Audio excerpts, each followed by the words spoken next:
Welcome to r/Tales from Retail, where we share stories of your bosses, employees, or those interesting customers you see daily. And the first story is Bridezilla. I am in the middle of planning a wedding, and I've worked at a bridal shop selling wedding dresses for like 4 years. And I am good at it, and I love it, and I love helping brides out. You come in with a budget to stick to? Cool, awesome, I get it. I always respect budgets because I know that it sucks to have to cut from other areas, and sometimes there aren't other areas to cut from. Been there, done that. But the other day at work, a bride just took it too far, and I can't help but share this. Do not be this woman. So this woman shows up for her appointment an hour early, and she knew she was an hour early. She walked in literally 2 minutes after my lunch hour began and saw me walking into the break room. There was just me and one other consultant working that day, and my coworker was with a bride, who was there at the correct time. The front desk staff told her that I would be able to help her at her scheduled appointment time, and she threw a mini tantrum and basically said that I shouldn't be eating. Instead, I should be helping her. The front desk told her that she could look around, but again, she'd need to wait until her scheduled time to try anything on or get assistance. So I come back from lunch break, and the front desk fills me in on the situation. Because I knew she was already upset by the fact that we couldn't get her in early, I approach her with the intent to be especially nice and accommodating, so she has absolutely nothing to complain about. I introduce myself and all that jazz. Since she'd been wandering around the store for an hour, I thought it was appropriate to ask her if she had seen anything she wanted to try on. This woman literally rolled her eyes, looked at her sister, she was there with her 2 sisters close to her age, early 20s, and her mom, and laughed. She says to me, "No, but we found a lot of things to make fun of because these dresses are just so ugly." Okay, chill. Make fun of our stock. I'm not the designer. That's fine. Just rude, but okay. So I ask her what she has in mind. She says she wants a flowy A-line gown in pure white. I show her a couple of styles and she dead-a says to me, "That isn't an A-line dress." Okay, I just work here. You probably know better. So I ask her if she has any photos of what she is thinking for the shape. She pulls up a Pinterest board and everything is a tulle ball gown. Not a single flowing A-line gown? Whatever, not something I want to pick a fight over. I show her a tulle ball gown and she makes the comment, "See, that's what I want. That is an A-line dress." I was going to be the bigger person, but I just couldn't stop myself. And I pulled out the tag and showed her the style number that literally said tulle ball gown on it and said, "Yeah, it's funny how everybody has a different idea of what shapes really are. I guess that's why it's important to try things on." She just rolls her eyes. Second time in less than 10 minutes? So then I inform her that since she wants pure white, it will be a longer order time, since most of our gowns are not usually stocked in pure white. About 95% of our brides get ivory, and it would need to be made to order. Her wedding is in April, and our white gowns would be arriving early February, which is exactly enough time to get alterations.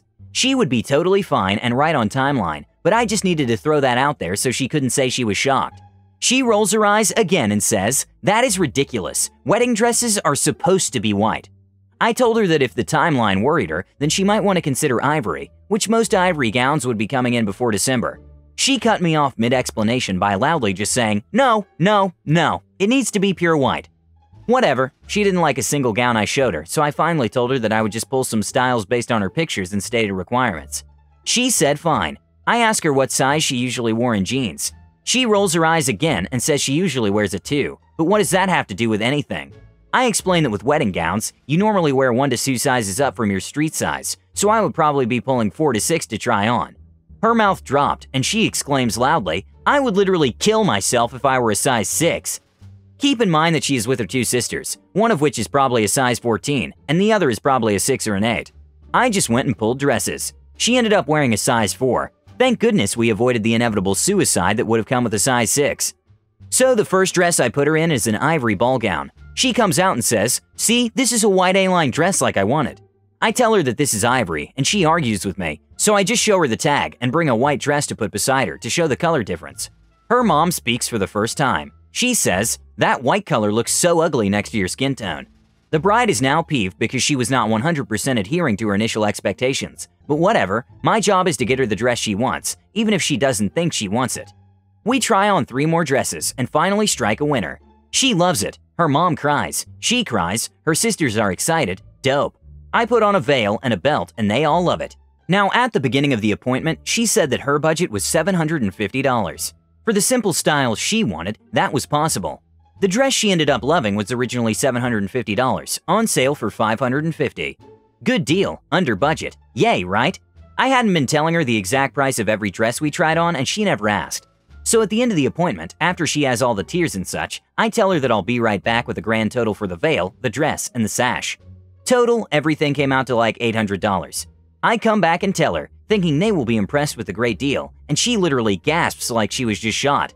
I told you my budget was $750. That's $50 out of my budget, and I still have to pay for alterations, and shoes, and jewelry. And she is just red in the face and fuming. I told her that the dress was $500, and if she wanted to stay within $750 with alterations, that was definitely still possible, with a simpler style veil and nixing the belt. No, she needed a cathedral-length veil with beadwork. She barked at me for an explanation as to why just a veil was so expensive.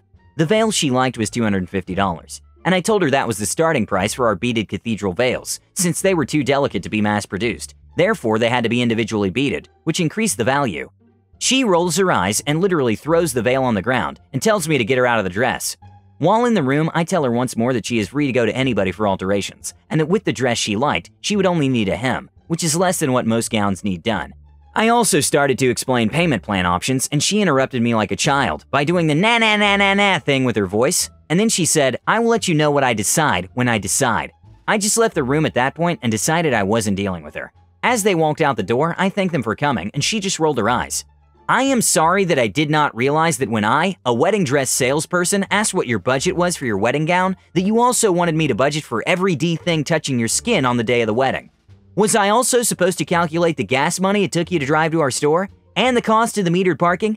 Am I supposed to figure in your hair and makeup as well? Should I have figured in the cost of your meal while you were in town? Sorry, that was my rant. Just please don't be this person. The second story is, I'm in a hurry. Please disregard the laws of mathematics and just let me take this item without paying.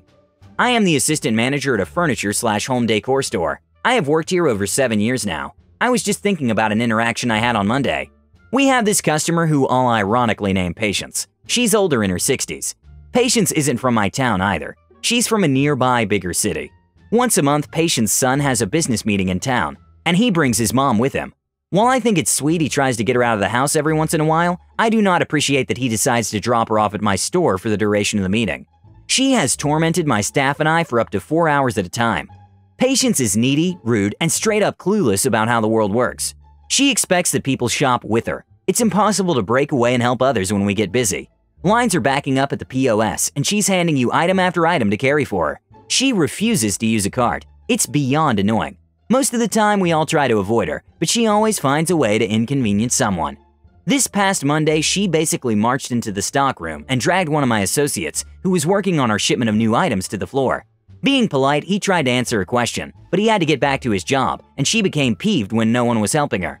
In the past, she has had me get almost every item on our decorative shelves down for her to inspect, only to be about the price and beg that we come down a little. I have had to explain I don't price my merchandise, and the only coupons are through our members program. Oh, and she's a member, but she continues to max out her $500 limit and can never use her card. I've tried to explain this to her multiple times, but I don't think she gets that she doesn't have unlimited money on it. So on Monday, we got slammed, and we had lines forming at the POS. My associate was already ringing people up, and so was I. Patience comes up to pay for 3 items. Item A was $10 on clearance. Items B and C were both $15. Patience mentioned she had a coupon for 20% off. I knew which one she was talking about. It was on regular priced items with a purchase on her card. I applied the coupon to items B and C. After tax, it was like $37. She went to use her card, but like I mentioned above, she doesn't have available credit. I told her the coupon only works with the card, but I could use the other coupon for 15% off instead, and the transaction totaled around $38.50. She paid in cash. I continue to help the ladies in line, and Patience makes for the door. A few moments later, as I'm helping another customer, she approaches me with item D, wanting to purchase it instead of item C, but item D has slight damage to it, and she wants a discount. Item D is originally $40, on clearance for $25. I told her I could do no more than 20% off the time, but since it's damaged, it'd be non-returnable. She says okay, could I do it quickly, she's in a hurry. I explain I'm with the customer, I've got 3 more in line, I'm gonna need her to hop in line. She says again, but I'm in a hurry. I tell her I understand, but the other ladies have been waiting in line. She reluctantly gets in line behind the 3 ladies. As I'm starting my first transaction, she's begging the women in line to let her go before them. They take pity on her and give up their spots. I'm peeved, but I'm keeping my customer service smile. I do a return for item C and ring up item D with the 20% off. I tell her she owes $8 or so. She doesn't understand. I explain the item she's trading it for was less than the new item.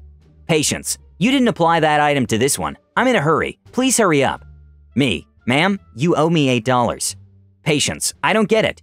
Me. The item C is less than item D. You owe $8. Patience. I'm in a hurry. Please just apply the return to this item. Me. I did. They're different prices. You owe the difference. Patience. Huh? Me.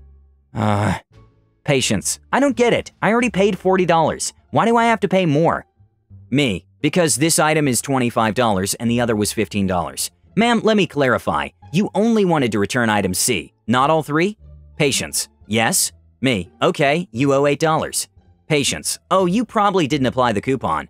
Me. I didn't. It's on clearance. But you got the 20% damage discount. You owe $8 after the discounts. Patience. I'm in a hurry. My son is here. Me. So here's how this works. Either you pay $8 and get item D, or you keep items A, B, and C. Patience. Please, I'm in a hurry. Me. Patience. Huh? Me. What are we doing? Are you keeping all three or paying the difference? Patience. I'll pay the difference. Me. Okay, that's $8. Patience. Huh? Me. Patience. Okay, just forget it. I'm in a hurry. I needed a break after that. I can't even imagine what she was trying to pull. I don't know how stupid she thought I was, but her pity game wasn't going to work on me. My associate told me to go take a breather, and the three ladies in line all apologized for letting her butt in line. The last story is, I got poached. Super happy ending.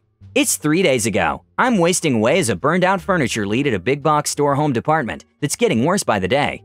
I sell a table to a guy. He's really easygoing and we get along great. I've sold this table so many times that I know the 11-digit UPC by heart, so checkout goes extremely smoothly. Load up is also extremely easy because he has a truck, for which I thank him profusely. He comes back later to buy the matching bench and asks me if I've ever done any bookkeeping. Turns out he owns a dental lab nearby and is looking for an assistant. Wants to try me because he's impressed with my service and product knowledge. We exchange info, I go in the next day to check it out, and it's absolutely fascinating. The job he has in mind for me is everything I've been looking for. Filing and office work, but also running pickup/delivery for dental impressions and finished crowns, pouring plaster to make reproductions of patients' teeth, and learning how to use the equipment in the lab. We get to talking, and I find that my potential new boss is not only kind, patient, and caring, but unlike my current boss, he is also competent because he's been in the field for over 25 years. We both think I'd be a good fit, so I go in for a short shift the next day. It didn't even feel like work. I met so many sweet people, did a ton of hands-on learning, and even caught a billing mistake that saved him nearly $100. Poured 3 plaster bite impressions and apparently have a knack for it. The whole time we talked about family, interests, his experiences in the dental field and the Air Force, all sorts of things. 6 hours just flew right by, and I enjoyed every minute of it. It blows my mind how this just fell into my lap. I put in my 2 weeks with my retail job last night, and I couldn't be more thrilled to start on this new path. I'm so happy to be working for a private company owned by one artisan, as opposed to a corporate meat grinder. I'm just unbelievably grateful. Thanks for listening. Bye.